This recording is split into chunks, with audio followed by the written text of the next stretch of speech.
معزز اساتذہ کرام اور باہر سے تشریف لائے ہوئے مہمانان اعظام اور عزیز ساتھیوں، سب سے پہلے میں آپ سب کا اپنے اس دیار میں، اپنے اس محبوب ادارے میں ویلکم کرتا ہوں، خوش آمدید کہتا ہوں، اہلاً و سہلاً بکم۔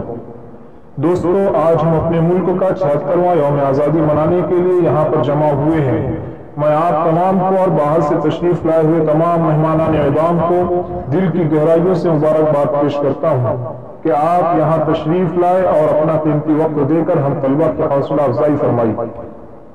حضرات، آج کے اس پروگرام میں ہم سلام پیش کرتے ہیں دیش کے ان ویروں کو، ان بہادروں کو، قوم کے ان جیالوں اور سرفروشوں کو جنہوں نے خون کی ندیاں بہا کر اپنی جان کو ہتھیلی پر رکھ کر، کال کوٹریوں میں اپنا قیمتی جیون بتا کر، پھانسی کے پھندوں کو چوم کر اور طرح طرح کی تکلیفوں اور مصیبتوں کو برداشت کر کے اللہ کے کرم سے اس ملک میں آزادی کا سورج طلوع کروایا۔ کون تھے وہ لوگ جو انگریز جیسے جابر و ظالم طاقت کے سامنے سیسا پھیلائی ہوئی دیوار بن کر کھڑے ہو گئے؟ کون تھے وہ سورما جنہوں نے بے سر و سامانی کے عالم میں انگریزی سامراج کے برابر دانت کھٹے کرتے رہے؟ کون تھے وہ لوگ جنہوں نے انگریز کو اس ملک میں چین سے رہنے نہ دیا؟ کون تھے وہ لوگ جن کی جد و جہد کے آگے انگریز جیسی سپر پاور طاقت بھی گھٹنے ٹیکنے پر مجبور ہو گئی؟ جب آپ تاریخ پڑھیں گے تو آپ کو مختلف باتیں ملیں گی، مختلف آرائیں ملیں گی اور مختلف اقوال ملیں گے۔ یہ لوگ ہندو ہوں گے، مسلم ہوں گے، سکھ ہوں گے، عیسائی ہوں گے، مگر سچائی یہ ہے کہ وہ سچے بھارتی تھے، سچے ہندوستانی تھے، وہ سچے رہنما، وہ لیڈر تھے۔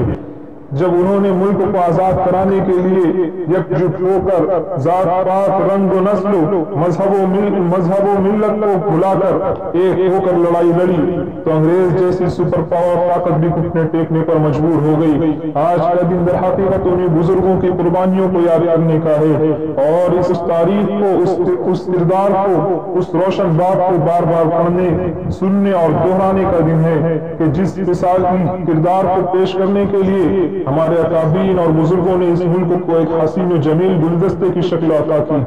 حضرات، آج ہمارے اکابرین اور بزرگوں کی تاریخ کو فراموش کرنے کی، بھلانے کی، تاریخ سے مٹانے کی کوششیں کی جا رہی ہیں۔ اسی لیے ضرورت ہے کہ ہم اس طرح کے پروگرام منعقد کرتے رہیں اور اپنے ان بزرگوں کی تاریخ کا تذکرہ کریں، ان کی یادوں کا تذکرہ کریں، ان کے کرداروں کا تذکرہ کریں، ان کے کارناموں کا تذکرہ کریں اور اپنی نسلوں کے سامنے اس کو بیان کریں۔ یاد رکھیے، اگر ہم نے یہ کام نہیں کیا، ہم نے اپنی نسلوں کے سامنے ان کی تعریف نہیں کی، ہم نے اپنی نسلوں کے سامنے ان کی تذکیروں کو بار بار نہیں ذکر کیا، تو یاد رکھیے آنے والے دنوں میں ہماری نسلیں بھول جائیں گی کہ یہ ملک کبھی غلام تھا اور اس ملک کو آزاد کرانے کے لیے ہمارے آباء و اجداد نے قربانیاں دی تھی۔ اگر ہم 15 اگست اور 26 جنوری کے دن صرف جھنڈا پھیرا کر یہ سمجھتے ہیں کہ ہم نے 15 اگست اور 26 جنوری کا حق ادا کر دیا، تو یہ دھوکہ ہے، یہ دغا بازی ہے۔ یہ ان مجاہدین آزادی کے ساتھ جنہوں نے اپنی زندگی کو موت کے گھر اتار دیا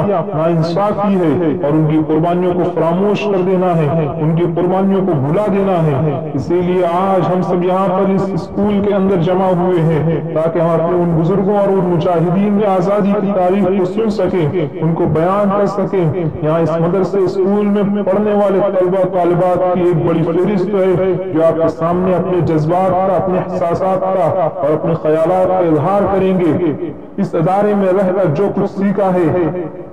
انہوں نے یہاں پر رہ کر جو موتی چنے ہیں، جو ہیرے اور جواہرات چنے ہیں، وہ آپ کے سامنے بکھیرنے کی کوشش کریں گے۔ اسی لیے میں گزارش کرتا ہوں، درخواست کرتا ہوں، آپ سے التماس کرتا ہوں کہ آپ تمام لوگ دل تھام کر بیٹھیں اور یقیناً اس پروگرام کے ذمہ داروں نے اس پروگرام کو سجانے کے لیے کافی کوششیں کی ہیں، کافی محنتیں کی ہیں۔ اس پروگرام کو کامیابی کی منزلوں تک پہنچانا یہ آپ کے ذمے ہے۔ اگر آپ نے ساتھ دیا تو انشاءاللہ العزیز یہ پروگرام کامیاب ہو جائے گا اور آج کا یہ پروگرام تاریخی اور مثالی پروگرام کہلائے گا۔